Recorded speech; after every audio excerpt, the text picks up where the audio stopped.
சாந்தி sister, குஷியா இருக்கிறீங்களா sister?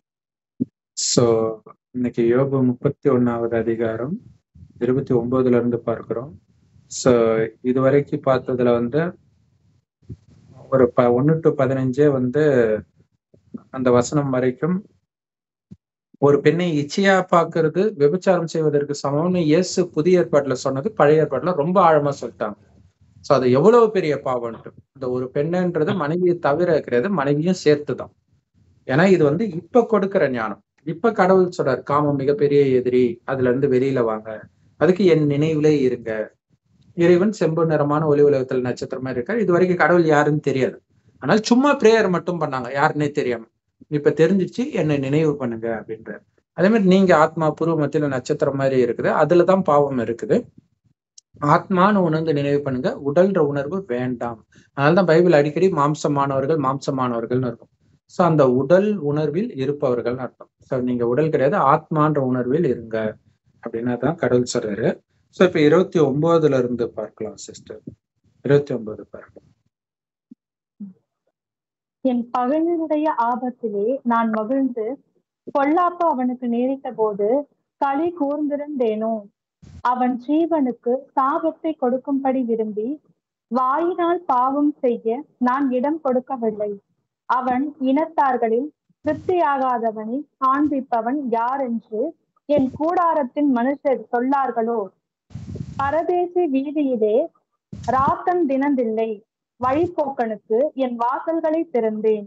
நான் ஆதாமை போல என் மீறுதல்களை மூடி என் அக்கிரமத்தை என் மடியிலே வைத்தேனோ.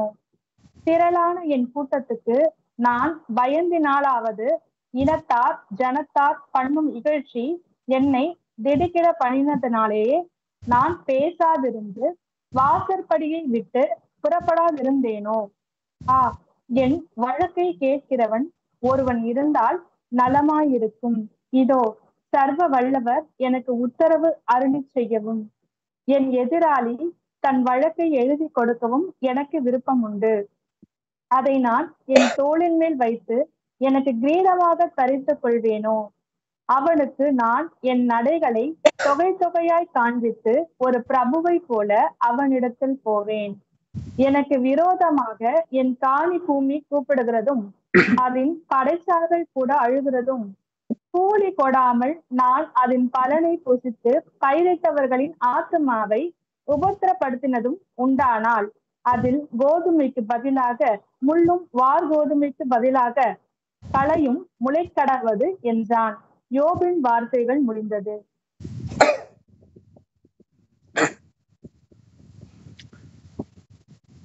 சோ இது ஜென்ரலாவே மனிதர்களுக்கு தனக்கு துக்கம் கொடுத்த எதிரி, அது துக்கம் கொடுக்காட்டினா கூட இவன் யாரையாவது எதிரின்னு நினைக்கிறான் அப்படின்னா அவன் கஷ்டப்படுறத பார்த்து சந்தோஷப்படுவான். ஸோ தனக்கு பிடித்த நடிகருக்கு போட்டியா இருக்கிற நடிகர் கஷ்டப்பட்டா சந்தோஷப்படுவான். தனக்கு பிடித்த கட்சிக்கு போட்டியா இருக்கிற இன்னொரு கட்சிக்காரன் தோத்தான்னா சந்தோஷம். இந்த மாதிரிலாம் இதெல்லாம் கூட பாவம்ன்றது இங்க சொல்லப்படுது பாருங்க. எவ்வளவு எச்சரிக்கையா இருக்கும் இல்லையா? கடவுள் பிதா, அப்ப அவருடைய குழந்தை நான்னா எல்லாருமே அவருடைய குழந்தை தானே. அப்ப என்னுடைய சகோதரன் துக்கப்படுறதை பார்த்து நான் சந்தோஷப்படுறேன்னா அது எவ்வளவு பெரிய பாவம். இன்னைக்கு நிறைய கிறிஸ்தவர்கள், முஸ்லிம்கள், எல்லா மதத்தினருமே, குறிப்பாக இவங்க உலக அளவுல பாத்தீங்கன்னா முஸ்லிம்கள் கஷ்டப்படுறாங்க பாலஸ்தீனத்துலன்னா கிறிஸ்தவர்கள் சந்தோஷப்படுறாங்க. ஏன்னா இஸ்ரேல் பைபிள்ல இஸ்ரவேல் மக்கள் கிட்டதான் கடவுள் பேசுற மாதிரியே இருக்கும், யூதர்கள் கிட்ட. சோ அதனால கடவுள் யூதர்களுக்கு தான் சப்போர்ட் பண்ணுவாரு அப்படின்ட்டு அந்த ஒரு சந்தோஷப்படுறது எவ்வளவு பெரிய பாவம்ன்றது இங்க சொல்லப்பட்டிருக்கு. அதே மாதிரி முஸ்லிம்கள் பாத்தீங்கன்னா யூதர்களை அவங்களுக்கு பிடிக்காது, கிறிஸ்தவர்களையும் பிடிக்காது. சோ இப்ப அவர்களுக்கு துக்கம் வந்தா அவங்க சந்தோஷப்படுவாங்க. சோ இதெல்லாம் கூட எவ்வளவு பெரிய பாவம்ன்றது இங்க இருக்கு பாருங்க. என் எதிரிக்கு ஒரு ஆபத்து வந்தா, அதுவும் சாதாரண ஆபத்து இல்ல, அங்க உயிர் போகுது, அது நமக்கு சந்தோஷத்தை கொடுக்குதுன்னா அது எவ்வளவு பெரிய கொடுமை இல்லையா? அவன் ஆபத்துல சிக்கும் பொழுதோ அதை பார்த்து நான் மகிழ்ச்சி அடைஞ்சேன்னா அல்லது அவனுக்கு தேவையற்ற பழியை ஒருத்தன் சுமத்துறான் அப்படின்னா அதை பார்த்து நான் குஷி ஆனேன்னா, இது எல்லாமே இன்னைக்கு கலியுகத்துல நடந்துன்னு இருக்குது இல்லையா? சோசியல் மீடியால வந்ததுனால யாரையாவது டேமேஜ் பண்றாங்க, ஏதோ ஒரு விஷயத்துல மாட்டுறாங்க. அப்பெல்லாம் சந்தோஷப்பட்டாலும் பாவம். இது முழுக்க முழுக்க நான் சொன்ன மாதிரி பிரம்மகுமாரிகளுக்கே உரியது. ஏன்னா இதெல்லாம் பாவம்ன்றது நமக்கு தினம் தினம் கடவுள் சொல்லிட்டு இருக்கிறார், நேரடியா ஞானத்தை கொடுத்து. இப்ப இங்க வருது இதெல்லாம் பாவம்ட்டு. அவன் ஜீவனுக்கு சாபத்தை கொடுக்கும்படி விரும்பி வாயினால் பாவம் செய்ய நான் இடம் கொடுக்கவில்லை. சூப்பர். சோ எதிரிக்கு எப்ப சாபம் கொடுப்போம்? யாருக்குமே எப்ப சாபம் கொடுப்போம்? நமக்கு துக்கம் கொடுத்தால் கொடுப்போம். அப்ப நமக்கு துக்கம் கொடுத்தால் கூட அவனுக்கு சாபம் கொடுக்கறதுக்கு விருப்பத்தோட நான் வாயை திறக்க கூட இல்லைன்ற. அப்ப அது எவ்வளவு பெரிய விஷயம் பாருங்க. சோ கிறிஸ்தவர்கள் வந்து ஒருத்தங்க திட்டுறாங்கன்னா பிரேஸ் தி லார்ட் அப்படின்னுவாங்க, கர்த்தர் உன்னை ஆசீர்வதிப்பாராகன்னுவாங்க. ஆனா அது மனதால சொல்றாங்களா? அதுதான் ரொம்ப முக்கியமானது. வாயினால சொல்றது ஒரு பக்கம் இருந்தாலும் மனதுனால சொல்றாங்களா? அது மனதுக்குள்ள கடுப்பாயி இவங்களுக்கு அந்த கோபம் வரக்கூடாதுன்றதுக்காக அப்படி சொல்றாங்க. ஏன்னா அப்படி சொல்றவங்க தான் நிறைய பேர் இருக்கிறாங்க.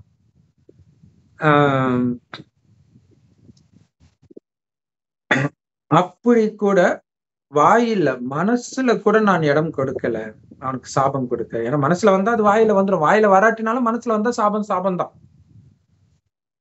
அப்ப ஒருத்தர் எனக்கு துக்கம் கொடுத்தா கூட அவன் நாசமா போகணும்னு நினைக்கிறது நமக்கு பாவம். எவ்வளவு பெரிய ரகசியம் இது! துக்கம் கொடுக்கறது பாவம், அது அவங்க நம்ம துக்கம் கொடுக்க கூடாது, ஓகே. ஆனா துக்கம் கொடுக்கறதுக்கு நீங்க சாபம் கொடுக்கறீங்க பாருங்க, அது சாதாரண விஷயம் இல்ல, அது பலிக்கும் கண்டிப்பாக. இந்த ஜென்மம் இல்லாதனால அடுத்தடுத்த ஜென்மத்தில் கண்டிப்பாக பலிக்கும். ஆனா அது எப்படி பலிக்கும்னா, அவங்க உங்களுக்கே குழந்தையாக பிறக்கும் போது பலிக்கும். இன்னைக்கு நிறைய பேருக்கு ஊனமுள்ள குழந்தைகள் பிறந்ததுக்கெல்லாம் அது ஒரு காரணம். நீங்க செய்த பாத்துக்கான தண்டனை நீங்க தான் அனுபவிச்சு ஆகணும்.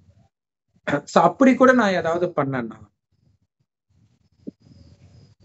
அப்ப நான் ஒருவேளை அவங்களுக்கு சாபம் கொடுத்திருந்தா அது பலிச்சு அவங்களுடைய இனத்தவர்களை பாதிக்கும் தானே, அவங்க வம்சத்தினரை.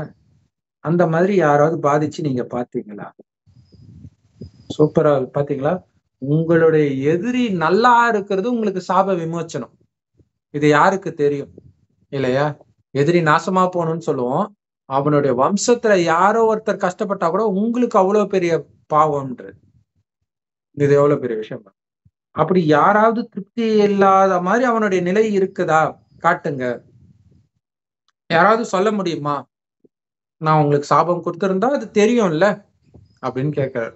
எவ்வளவு ஆழமான விஷயம் பாருங்க. அதே மாதிரி பரதேசி, வெளியூர்ல இருந்து வெளிநாட்டுல இருந்து எதுக்கோ வந்தவன் என்னை கடந்து போனான்னா அவனை நான் வீதியில் தங்க விட மாட்டேன். இன்னைக்கு வீட்டுல விட்டானா வீட்டுல இருக்கிறதெல்லாம் தூக்கிட்டு போயிடுவாங்க இல்லையா? அப்படி ஒரு காலம் இருந்தது. அது பைபிள்ல இதுக்கு முன்னாடி ஒரு கதையில அப்படி வரும். யாரோ வெளியில தங்கும்போது இங்க நல்லது இல்ல, வீட்டுக்குள்ள வந்து தங்குங்க அப்படின்னு சொல்லுவாங்க. அப்ப வழிபோக்கனுக்கு என் வாசலை திறந்தேன். அவன் யாரோ எப்படி போனா எனக்கு என்னன்னு நினைக்காமல் இங்க வந்து படுங்க, இங்க வந்து சாப்பிட்டு போங்க அப்படின்னு நான் சொன்னேன் அப்படிங்கிற. சோ இதெல்லாம் வந்து இப்ப பிராக்டிக்கல் கிடையாது, ஒரு காலத்துல அப்படி இருந்துச்சு. சரி. ஏன்னா இப்ப கதவு திறக்காட்டினா கூட உடைச்சி வந்து திருடிட்டு போற உலகமாக இப்ப இருக்கு. இப்ப ரொம்ப முக்கியமான விஷயம், ஆதாமை மாதிரி என் மீறுதல்களை மூடி என் அக்கிரமத்தை என் மடியில வச்சேனா. ஆதாமை பற்றி அவங்களுக்கு தெரியாததுனால வந்த வினை இது. ஏன்னா பைபிள்ல வந்து ஆதாமைத்தான் கடவுள் படைக்கிறாரு, சொர்க்கத்துல அவரு தான் இருக்கிறாரு. அப்ப ஆதாமும் ஏவாளும் அந்த கனியை சாப்பிட்டதுனால அவங்க வெளியில துரத்தப்படுறாங்க. அப்ப அந்த கனியை சாப்பிட்டதா அவங்க சொல்லல. அந்த மாதிரி இருந்தேனா அப்படின்னு கேக்குறாங்க, நான் எதையாவது மறைச்சேன் நான். சோ அப்ப அதனால கடவுள் வந்து ஆதாமை துரத்திடுறாரு சொர்க்கத்தை விட்டு அப்படின்னு நினைக்கிறாங்க. ஆனால் நமக்கு தான் தெரியும், கடைசின்னு ஒரு வருடம் இறைவன் வந்து யார் உடம்புல இந்த ஞானத்தை கொடுக்கிறாரோ அவரு தான் ஆதாம் சொல்றாரு. ஆதாம்னா என்ன அர்த்தம்? ஆதி தகப்பன் அப்படின்றாங்க. சோ பிரம்மா மூலமாகத்தான் உலகம் படைக்கப்பட்டதுன்னு இந்து மதத்துல இருக்கும். பிரம்மா படைக்கல, பிரம்மா மூலமா. ஆதாம் படைக்கல, ஆதாம் மூலமாக. எப்படி? இந்த ஞானத்தை கொடுத்து. சோ கடவுள் யார் உடம்புல வர்றாரோ அவர் பிரம்மா, அவரைத்தான் ஆதாம்னு சொல்றாங்க. இந்த ஞானத்தை கேட்டவர்கள் தான் சொர்க்கத்துக்கு போறாங்க. சோ ஆதாம் சொர்க்கத்துல இருக்கிற மாதிரி காட்டுறாங்க. அப்புறம் கனியை சாப்பிட்ட உடனே துரத்திட்டாங்க. என்னடா வந்த உடனே கனியை சாப்பிட்ட உடனே துரத்திட்டா அப்ப கடவுள் என்ன சைக்கோவா? அப்படி கிடையாது. அது உடல் உணர்வு, அதுதான் கனி அப்படின்னு சொல்றாங்க. அப்ப ஏன்னா அந்த சுவைக்கு மயங்குறாங்க, அந்த கலருக்கு அவ்வளவு அழகா இருக்குது. அப்ப என்ன அர்த்தம்? பார்வை, வாசனை, இதுக்கெல்லாம் மயங்க ஆரம்பிக்கிறாங்கன்னு அர்த்தம். மயங்கும் போது இந்த பூமி நரகமாகுது. சொர்க்கம் நரகம் ஆயிடுது. இதே பூமி தான் சொர்க்கமா இருந்துச்சு. அப்ப இது நரகம் ஆயிடுதுன்றதுதான் சொர்க்கத்தை விட்டு துரத்திட்டாங்கன்னு சொல்லப்பட்டிருக்கு. இது ஆதாம் ஒருத்தருடைய விஷயம் இல்ல. சொர்க்கத்தில் வாழ்கிற 33 கோடி தேவதைகளும் ஒருத்தர் மட்டும் சொர்க்கத்துல இருக்க மாட்டாங்க. இருந்தா அது சொர்க்கமா? பயமா இல்ல இருக்கும் இல்லையா? சோ அத்தனை பேர் இருப்பாங்க. அத்தனை பேரும் மறுஜென்மம் எடுத்து அனைத்தையும் இழக்கிறதுக்கு 2500 வருடம் ஆகுது. சோ எல்லாருடைய கதையும் சொல்லிட்டு இருக்க முடியாது. அதனால முதன்மையானவராகிய பிரம்மா, இவர் தான் சொர்க்கத்தில் கிருஷ்ணராக பிறக்கிறார். அவருடைய கதையாக சொல்றான். சோ இந்த கிருஷ்ணரை இந்து மதத்துல நிந்தனை பண்றாங்க இல்லையா? என்ன நிந்தனை பண்றாங்க? அவர் பெண்களுடைய ட்ரெஸ்ஸை எடுத்தாரு குளிச்சுட்டு இருக்கும்போது, அப்புறம் சக்கரத்தினால கொலை பண்ணாரு, இப்படி எல்லாம் நிந்தனை பண்றாங்க. அவங்களுக்கு தெரியல கிருஷ்ணரா இருக்கும்போது அங்க எதுவுமே நடக்காது. முதல்ல அந்த கிருஷ்ணருடைய கடைசி ஜென்மத்துல, இந்த கிருஷ்ணருடைய கடைசி ஜென்மம் தான் அவருக்கு பிரம்மான் பேர் வைக்கப்படுது. இறைவன் பிரம்மான் பேர் வச்சு இந்த ஞானத்தை கொடுக்கிறாரு. கிருஷ்ணருக்கே தெரியாது நம்ம தான் கிருஷ்ணரா இருந்தோன்ட்டு. இப்ப சொல்றாரு நீதான் கிருஷ்ணரா இருந்தேன்னு எழுப்புறாரு. தெய்வீக குணத்துக்கு வா. இதுதான் ஆதாமை கல்லறையில இருந்து எழுப்புறதுன்றது. ஏன்னா உடல்ன்ற உணர்வுலே மயங்கி கிடக்குறாங்க. அந்த மயக்கத்துல இருந்து எழுப்புறாரு. இப்ப மயக்கம் தெளிஞ்சு சொர்க்கத்தில் நாராயணனாக, அதாவது நாராயணன்றது பதவியுடைய பேரு, இயற்பெயர் கிருஷ்ணர். அப்ப இந்த கிருஷ்ணர் சொர்க்கத்தில் வாழறாரு. காமம்னா என்னன்னு கிருஷ்ணருக்கு மட்டும் இல்ல, சொர்க்கத்தில் வாழ்ந்த யாருக்குமே 2500 வருடம் தெரியவே தெரியாது. அப்ப இருக்கும்போது அவர் எதுக்கு ட்ரெஸ் எடுத்து ஒழிச்சு வச்சுட்டு இருக்க போறாரு? சோ அது நிந்தனை, தெரியாம பண்ணியிருக்கிறாங்க. அதே மாதிரி நிந்தனை தான் ஆதாமை அவங்க நிந்தனை பண்றாங்க. ஆதாமன்றதும் அந்த கிருஷ்ணர் தான் இல்லையா? ஞானத்தை கேட்கும் போது பிரம்மா, கேட்டு இதோடைய பலனை அடையும் போது கிருஷ்ணர் அடுத்த ஜென்மம். அப்ப ஆதாம் தவறை மூடினார் அப்படின்றது ஆதாம்ல நடக்கல. அதே ஆத்மா 2500 வருஷம் கழிச்சு இங்க மறைக்கிற விஷயம் கிடையாது. ஏன்னா அவரு இங்க வரும்பொழுது கடவுளை பற்றிய ஞானமே இருக்காது. சொர்க்கம் தான், ஆனா சொர்க்கத்திலே கடவுள் வரமாட்டார். சொர்க்கத்தில் உள்ள யாருக்கும் கடவுளை பற்றி தெரியாது, கடவுளை வணங்கவும் மாட்டாங்க. நாஸ்திகர்கள் கிடையாது. அவ்வளவு ஆனந்தம் இருக்கிறதுனால கடவுளை நினைக்க மாட்டாங்க. துக்கம் இருந்தா தானே கடவுளை வீழ்ந்துமே நினைப்போம். அங்க சின்ன துக்கம் கூட இருக்காது. 2500 வருஷம் கழிச்சு காமம் இதெல்லாம் விழும்போது துக்கம் வருது. அப்பதான் முதலாக கோயில் கட்டுறாங்க. உலகத்திலே கட்டப்பட்ட முதல் கோயில் சோமநாதர் ஆலயம். இன்னைக்கு அந்த சோமநாதர் ஆலயத்தை தான் கொள்ளையடிக்கிறதுக்கு முகமது கஜினி 17 முறை படையெடுத்தார். சோ அவர் இருக்கும்போது அந்த உடைக்கப்பட்ட லிங்கம் இப்ப கொஞ்சம் கிடைச்சி இப்ப அந்த லிங்கம் பிரதிஷ்டை பண்ண இருக்கிறாங்க. இத்தனை வருடம் கழிச்சு சோமநாதர் ஆலயம் ஃபேமஸ் ஆனதுக்கு காரணம் முதலில் கட்டப்பட்ட கோயில்.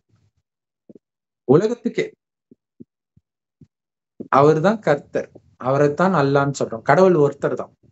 இது தெரிஞ்சிருந்தா இப்படி வெறுக்க மாட்டாங்க, இதெல்லாம் ஆயிருக்காரு. அதுவும் நாடகம். அப்ப ஆதாம் கனியை சாப்பிட்டாரு, பொண்டாட்டி பேச்சை கேட்டு கனியை சாப்பிட்டாரு, கடவுள் கிட்ட மறைச்சாரு அப்படின்னு அவங்க நிந்தனை பண்றாங்க. பாருங்க, இங்க ஒரு உதாரணமாவே ஆக்கிட்டாங்க. ஆதாம் மாதிரி தப்பு பண்ணிட்டு நான் என்ன மறைச்சேன் நான் கேட்கிறேன். ஆதாம் பற்றி அவர்களுக்கு தெரியாததுனால், ஆதாமுடைய ஆத்மா அதுவுமே அதுக்கு தெரியாது, கடவுளை பற்றி தெரியாதா இல்லையா? ஞானம் இப்ப பக்காவா ஃபாலோ பண்றவரே பிரம்மா தான். மற்றவர்களும் கொஞ்சம் கொஞ்சம் தப்பு பண்ணிக்கிட்டு இருப்பாங்க. பிரம்மா தான் எப்ப கடவுள் ஞானத்தை கொடுக்கிறாரோ அவர் உடம்பு மூலமா தான் கொடுக்கவே செய்யறாரு. ஒரு சின்ன தப்பு கூட பண்ணாம இருக்காரு. வேணா மனதளவுல வந்திருக்கலாம், அதையும் அழிச்சுக்கிட்டே இருக்கிறார். அதனாலதான் அவர் நாராயணன் ஆனது. இங்க மெயின் ஞானம் என்ன? உடம்பு கிடையாது, ஆத்மான்னு உணர்ந்து ஆத்மாவின் தந்தை சிவ பரமாத்மாவை நினைவு பண்ணிக்கிட்டே இருக்கிறது. யாரை பார்த்தாலும் ஆத்மா தான் கண்ணுக்கு தெரியணும், உடம்பு கண்ணுக்கு தெரியக்கூடாது. அதுக்கு ஆத்மாவில் தான் மனம் புத்தி இருக்கு, அது வழியா தான் பார்க்கணும், தவிர இந்த ஊனக்கண்ணு வழியா பார்க்க கூடாதுன்ற. அப்ப உடலை ஊனக்கண்ணு பார்க்கும். ஆனா பிரம்மா எதை பார்க்கிறாரு? ஆத்மாவை பார்க்கிறாரு. எதன் மூலமா பார்க்கிறாரு? ஆத்மா மூலமா பார்க்கிறாரு. அப்ப ஆத்மா புருவ மத்தியில இருக்கிறதோட நினைவு தான் இங்க பொட்டு வைக்கிறது, நாமம் போடுறது, விபூதி வைக்கிறது எல்லாமே. அப்ப பிரம்மா எந்த அளவுக்கு பயிற்சி பண்ணி அங்க நாராயணனா ஆனாருன்றதுடைய நினைவு, நாராயணன் கோயில்ல நாமம் போட்டிருப்பாங்க பாருங்க, கண்ணே தெரியாது, மறைஞ்சற அளவுக்கு பெருசா போட்டிருப்பாங்க. அப்படின்னா என்ன அர்த்தம்? ஆத்ம தீபம் கொழுந்து விட்டு எரியுது. அதாவது ஆத்மான்ற உணர்வு. இயல்பாகவே ஆத்மாவைத்தான் அவர் பாக்குறாரு, உடலையே பாக்குற. ஆணா, பெண்ணா, குழந்தையா, பணக்காரங்களா, வெள்ளையா, கருப்பா, எதுவும் தெரியல அவருக்கு. அது ஆத்மா, என்னுடைய அப்பாவுடைய குழந்தை, இந்த ஞானத்தை கொடுக்கணும், சக்தியை கொடுக்கணும். இப்படி பக்காவா போன அந்த பிரம்மாவுக்கு, அந்த கிருஷ்ணருக்கு, அந்த ஆதாமுக்கு நிந்தனை பண்ணிட்டு இருக்கிறாங்க மதங்கள், அவங்களுக்கு தெரியாததுனால. அவர் மட்டும்தான் சொர்க்கத்துக்கு போறாரு, இயேசு போல, நபி போல, யாருமே போல. ஏன்னா நரகத்துல தானே அவங்களுடைய மதமே உருவாகுது. முதல் ஆத்மாவே இயேசு கூட விட்டுங்க, இயேசு உடம்புல கிறிஸ்து பரிசுத்தாவின்றாங்க இல்லையா, அது வருது. அந்த ஆத்மா முதல்ல வருது, சொர்க்கத்துக்கே போகாம முதல்ல வருது. எல்லாருமே அங்க இருந்துதான் வரும். ஏன்னா நம்ம ஆரம்பத்திலே சொர்க்கத்தின் சுகத்தை அனுபவிக்கிறோம். கிறிஸ்து நரகத்துலதான் வரவே செய்யுது.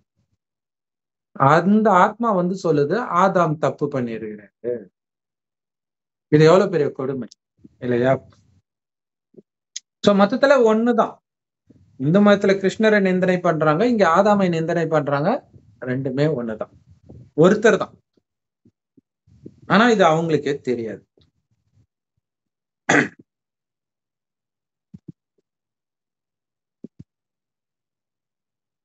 சோ நான் ஆதாமை மாதிரி நான் செய்த பாவத்தை மறைச்சேன்னா, சோ இதுல எதையுமே மறைக்க கூடாது கடவுள் கிட்டன்றது ஒரு ரகசியம் வெளிப்பட்டு செய்தி. என்ன மறைக்க கூடாது? மெயினா காமம். அதைத்தான் அங்க ஆதாம் ஏவல் அந்த கதைப்படி பாத்தீங்கன்னா காமத்தை தான் மறைக்கிறான் இல்ல, காமத்துல விழுந்துட்டாங்கன்றதுதான் அங்க செய்தியே. அதனால அவங்க அந்தரங்க பகுதியை இலைகளால மறைக்கிறாங்க. அதோடைய அர்த்தம் என்னன்னா, அவங்க ட்ரெஸ் இல்லாம அலைஞ்சாங்கன்னு அர்த்தம் இல்ல, காமம் சார்ந்த தவறை செய்யறாங்க அப்படிங்கறதான் அர்த்தம். இப்ப காமம் தப்புன்றது அர்த்தம். கிறிஸ்தவர்கள் எங்கேயாவது காமம் தப்புன்னு போதிக்கிறாங்களா? அவங்களுக்கு அது தெரிய மாட்டேங்குது. சோ அதுதான் விஷயமே. சோ இதோடைய நினைவு பாத்தீங்கன்னா இந்து மதத்திலயும் வரும், இதே கதை வரும். மகாபாரதத்துல துரியோதனன் மட்டும்தான் கடைசியில உயிரோட இருப்பான், எல்லா கௌரவர்களையும் கொண்டுடுவாங்க. அப்ப துரியோதனனோட சண்டை, பீமனுக்கும் துரியோதனனுக்கும் இடையில, ரெண்டு பேரும் பலசாலிகள், ஈக்குவலா சண்டை போடுறாங்க, யாரும் ஜெயிக்கிற மாதிரி தெரியல. அதுக்கு முன்னாடி ஒரு விஷயம் பார்ப்போம். எல்லாரும் இறந்துட்டாங்க, நைட்டு போற ரெஸ்ட். அப்ப இவர் அவங்க அம்மா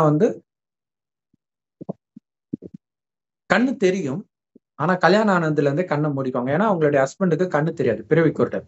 என் கணவன் பார்க்காத உலகத்தை நானும் பார்க்கலன்னு கண்ணு முடிக்கும். சோ அதனால அந்த கண்ணுக்கு சக்தி வந்திருக்கும். துரியோதனனை வர சொல்லுங்க, ஆனா வரும்போது ட்ரெஸ் இல்லாம வர சொல்லுங்க.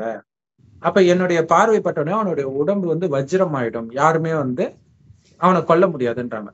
அப்ப அம்மா முன்னாடி எப்படி ட்ரெஸ் இல்லாம போறதுன்ட்டு அவன் வாழை இலையை கட்டிட்டு வர மாதிரி காட்டுவான். உன்னை யார் இப்படி வர சொன்னதுன்னு கோபப்படுவான். கடைசியில பீமன் அடிக்கும்போது கரெக்டா அந்த எங்க ட்ரெஸ் போட்டு மறைச்சிருந்தானோ அந்த இடத்துல அடிச்சுதான் அவனை சாவடிப்பான்.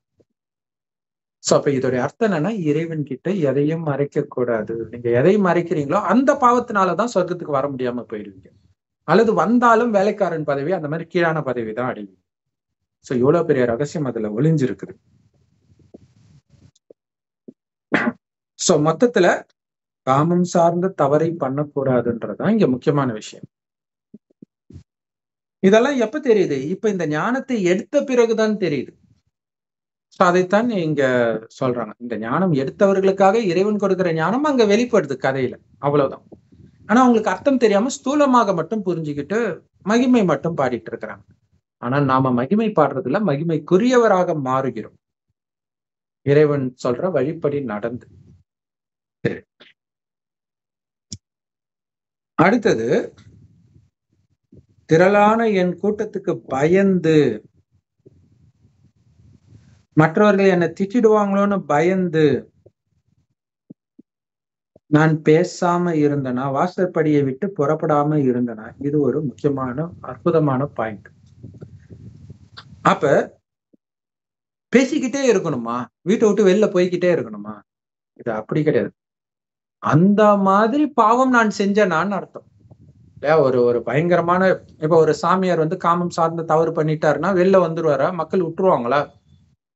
சோ அப்ப அந்த மாதிரி நான் பாவம் செஞ்சேனான்னு அர்த்தம். நான் ஒளிஞ்சிட்டு இருந்தேனான்னு அர்த்தம்னா என்ன? ஒளியிற மாதிரி நான் பாவத்தை செஞ்சேனா? அப்ப நான் எந்த பாவமும் செய்யலையே. அதனால தானே நான் தைரியமா எங்க வேணாலும் போக முடிஞ்சுது. என்னை வந்து யாராவது திட்டுனாங்களா, அடிச்சாங்களா? அடிக்கிற மாதிரி நான் ஏதாவது பண்ணி இருக்கிறேனா? வீட்டை விட்டே வர முடியாத மாதிரி நான் இல்ல. இப்ப ஒரு சிலர் எல்லாம் பாத்தீங்கன்னா, எங்களுக்கு போலீஸ் பாதுகாப்பு வேணும்னு கேட்பாங்க. போலீஸ் பாதுகாப்பு வேணும்னு கேட்கறாங்கனாலே அதற்கேற்ற பாவத்தை செஞ்சுட்டாங்கன்னு அர்த்தம்.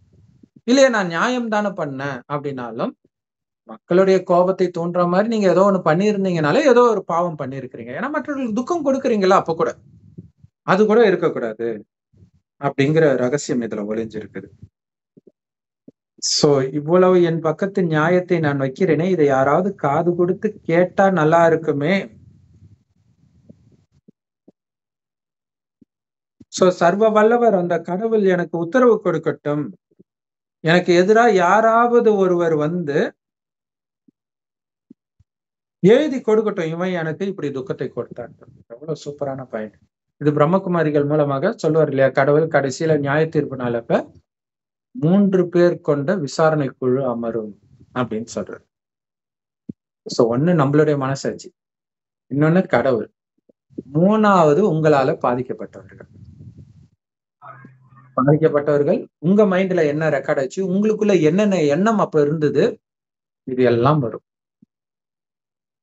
அதான் கேக்குறாங்க, வரட்டும். நான் அடிச்சு சொல்லுவேன், எந்த பாவமும் செய்யல. அப்படி இருந்தா வந்து சொல்லட்டும்ன்ற. எவ்வளவு தைரியம் வேணும் இதை சொல்றது, இல்லையா? இல்லையா? மத்தவங்களுக்கு நான் சாபம் கூட கொடுத்தது இல்லைன்றாரு. அது எவ்வளவு பெரிய விஷயம். இப்ப நீங்க சாபம் கொடுத்தீங்களா இல்லையான்றது உங்களுக்கு மட்டும்தான் தெரியும். அதுக்குதான் விசாரணை குழுல நீங்களும் இருப்பீங்க. சரி, அப்படி அவங்க எழுதி கொடுத்தாங்கன்னா அதை என் தோல் மேல சுமப்பேன், கிரீடமா வச்சுக்குவேன்ற. என்ன தைரியத்துல சொல்றாரு? அவங்க என்னை வசைப்பாட வாய்ப்பில்லை, புகழத்தான் செய்வாங்க, அதை தலை மேல வச்சுக்குவேன்ற. எவ்வளவு சூப்பரான விஷயம் இல்லையா? அவ்வளவு அதுதான் கடவுள் சொல்றாரு, ஆசீர்வாதம் வாங்கணும் நீங்க எல்லார்கிட்டையும். யாக்கோபு கதையிலே வரும் பழைய ஏற்பாடுல. யாக்கோபு ஒரு நதியை கடந்து போவான் நைட்டு டைம். அந்த நதியை கடக்கும் பொழுது எங்கேயோ இருந்தோ யாரோ ஒருத்தன் வந்து சண்டைக்கு வருவான்.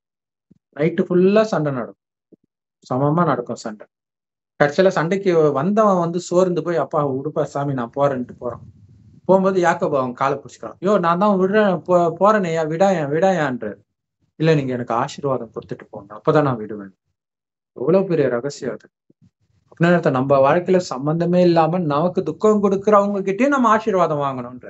எப்படி வாங்க முடியும்? அவங்களை மரியாதை குறைவாக நீங்க பேசலனாலே ஆசீர்வாதம் கிடைச்சிடும்.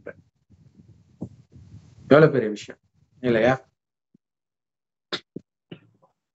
அந்த ஆசீர்வாதம் அதைத்தான் இங்க சொல்றாரு. கொடுத்தாங்கன்னா அந்த தலையில அணியிற மாதிரி தான் இருக்கும், தோல்ல போட்டுட்டு சுத்துற மாதிரி தான் இருக்கும். இல்ல தோல்ல மாலை தான் போடுவாங்க, அதனால அவங்க எனக்கு புகழ் மாலை தான் போடுவாங்க. எவ்வளவு பெரிய ரகசியம் ஒளிஞ்சிருக்கு இது. அப்ப அவனுக்கு நான் என் நடைகளை தொகை தொகையாய் காண்பித்து ஒரு பிரபுவை போல அவனிடத்தில் போவேன். வெட்கி குனிய வேண்டிய அவசியம் இல்லை, ஏன்னா அவ்வளவு நல்லதுதான் நான் பண்ணியிருக்கிறேன். ராஜா மாதிரி நான் போவேன். நான் இப்படி நடந்தப்பா, அதையும் மீறி மனசு கஷ்டப்பட்டு அவன் தப்பா புரிஞ்சுட்டு பண்ணியிருந்தா கூட, இது பாருப்பா நான் இதனாலதான் பண்ணேன்னு நான் சொல்லுவேன். நான் யாருக்கும் அநியாயம் பண்ணதில்ல, ராஜா மாதிரி நடப்பேன்னு சொல்றாரு பாருங்க. கேட்கும் போதே நமக்கு எவ்வளவு சந்தோஷமா இருக்கு. குறிப்பா பிரம்மகுமாரிகளுக்கு ரொம்ப ரொம்ப முக்கியமான ஞானம் இது, இந்த அதிகாரம்.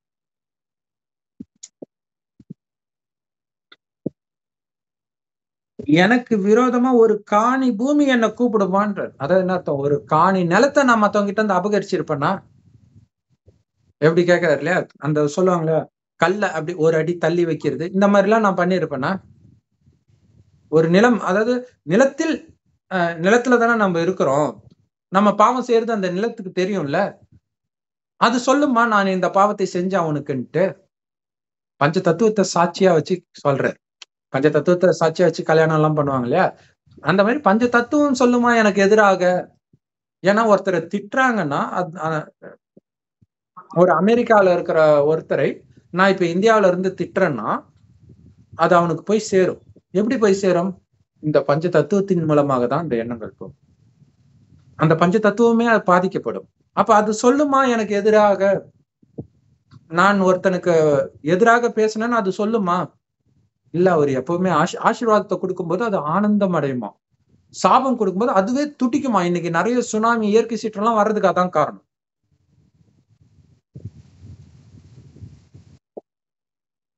அப்ப அது அழுதா? அழற மாதிரி நான் நடந்திருக்கிறேனா? பஞ்ச தத்துவத்துக்கு கூட துக்கம் கொடுத்திருக்கிறேனா? யாருக்காவது கூலி கொடுக்காம பலனை மட்டும் நான் அனுபவிச்சேனா?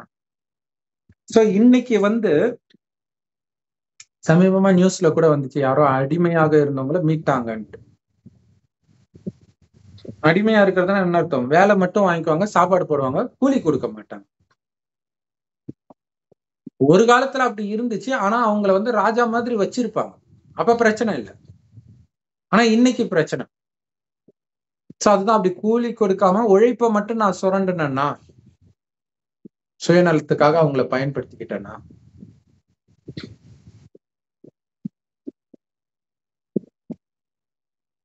அப்ப எனக்காக விவசாய நிலத்துல பயிரிட்டாங்களே, என் நிலத்துல அவங்களுடைய ஆத்மாவை உபத்திரவப்படுத்தினா, தக்க கூலி கொடுக்காம அவங்க மனசு குளிர்ச்சி படுத்துற மாதிரி எதுவும் பண்ணாம இருந்தேன்னா, அந்த காலத்துல எல்லாம் பாத்தீங்கன்னா, ஒருத்தர் நிலம் இருக்குதுன்னா அதுல வருஷத்துக்கு ஒரு தடவையோ 2 தடவை தான் பயிரே போடுவாங்க. அவ்வளவுதான் அவங்களுக்கு வேலையே இருக்கும். ஆனா வருடம் ஃபுல்லா இந்த எஜமானன் சாப்பாடு போடுது. அப்படி இருந்தது ஒரு காலம். ஆனா இன்னைக்கு எப்படி இருக்குது இல்லையா? அவர்களிடமும் நன்றி கிடையாது, இவர்களிடமும் அதை செய்யக்கூடிய குணமும் கிடையாது. கடைசியில எல்லாம் மிஷினா மனிதன் கஷ்டப்பட்டுட்டு இருக்கான். அப்படி நான் இந்த மாதிரி பாவத்தை எல்லாம் செய்தால் என் நிலத்துல கோதுமைக்கு பதில் முள்ளுதான் முளைக்கும்ன்று. புல்லுதான் முளைக்கும், பதறுதான் முளைக்கும் கோதுமைக்கு பதிலாக. எப்ப முளைக்கும்? ஏன்னா அவர் மரணப்படுக்கையில இருக்காரு. எப்ப முளைக்கும்? முளைச்சா அடுத்த ஜென்மத்துலதான் முளைக்கும். அப்ப அதற்கான பாவம் இன்னைக்கு விவசாய நிலத்துல நிறைய நஷ்டம் வருதுன்னா இந்த மாதிரி பாவத்தை எல்லாம் நம்ம செஞ்சிருப்போம் முன் ஜென்மங்களில்.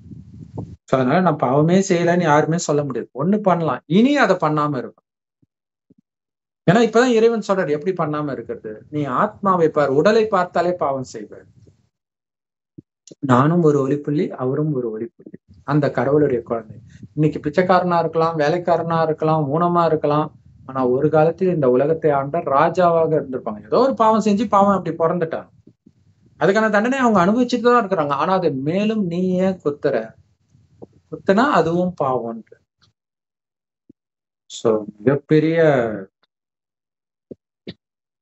அதிகாரம், அற்புதமான அதிகாரம். இதை பார்த்த கிறிஸ்தவ சகோதரர்கள் மாதிரி பாக்கியசாலி யாருமே கிடையாது இதை புரிஞ்சுக்கிட்டாங்கன்னா. ஏன்னா அவங்க வருஷ கணக்கா எத்தனை சர்ச்சுக்கு போய் எத்தனை பிரசங்கம் கேட்டாலும் சத்தியமா இதுல உள்ள மெசேஜ் இருந்திருக்கு. இதையே அவங்க படிச்சிருந்தா கூட இதுக்கு பின்னாடி இப்படி ஒரு அர்த்தம் இருக்குதுன்னு அவங்களுக்கு தெரியாது. சோ இதை கரெக்டா புரிஞ்சுக்கிட்டீங்கன்னா சத்தியமாக நீங்க சொர்க்கத்தில் வந்த அந்த தேவதை தான், அவர்களுக்குத்தான் இந்த ஞானம் கிடைக்கும், புரியும். சோ ஞானத்தின் சாரம் ஆத்மான்னு ஒன்று. இறைவனை நினைச்சுக்கிட்டே இருங்க. வேற எதுவுமே என்னது கிடையாது இந்த உடல் உட்பட. இதைத்தான் இயேசு, யாரு கடவுளை விட அதிகமாக தன்னையோ தன் தாய் தகப்பனையோ குழந்தை கணவன் மனைவியையோ சொத்தையோ பேரு புகழையோ ஆஸ்தியையோ நேசிக்கிறானோ அவன் சொர்க்கத்துக்கு வரமாட்டான்னு சொல்லியிருப்பார். அது எப்போத்தைய விஷயம்? இப்போத்தைய விஷயம். ஏன்னா இந்த பற்றுனாலதான் நம்ம பாவமே செய்யறோம். அதுதான் சொல்றேன், என்னை மட்டும் நினைவு செய், உனக்கு இத்தனையும் கொடுத்தது நான் தான். ஒவ்வொரு 5000 வருடத்தின் இறுதியில கொடுக்கிறேன். அதை நம்ம அழிச்சு இப்ப துக்கத்தை அனுபவிக்கிறோம். இப்ப துக்கத்தை விட்டுட்டு சுகத்தை அடையிறதுக்கான வழியை கொடுக்கிறேன். இறைவன் நினைவுல இருங்க. இறைவனை நினைக்கிறத பத்தி மத்தவங்களுக்கு சொல்லி கொடுங்க. அவ்வளவுதான். எல்லா பிரம்மகுமாரிகள் ராஜயோக தியான நிலையத்திலும் இறைவனை நேரடியா வந்து கொடுக்கிற இந்த ஞானம் முற்றிலும் இலவசமாக முரளி அப்படின்னு இருக்குது.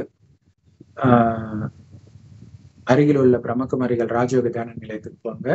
யூடியூப் வெப்சைட்ஸ்ல பிரம்மகுமாரி முரளி தமிழ், தெலுங்கு எந்த மொழியில போட்டாலும் கிடைக்கும். அரபு மொழி உட்பட எல்லா மொழியிலும் இருக்கு. அவசியம் கேட்டு பயன்பெறும். ஓம் சாந்தி. தேங்க்ஸ் ஃபார் வாட்சிங். Thank you sister. ஓம் சாந்தி.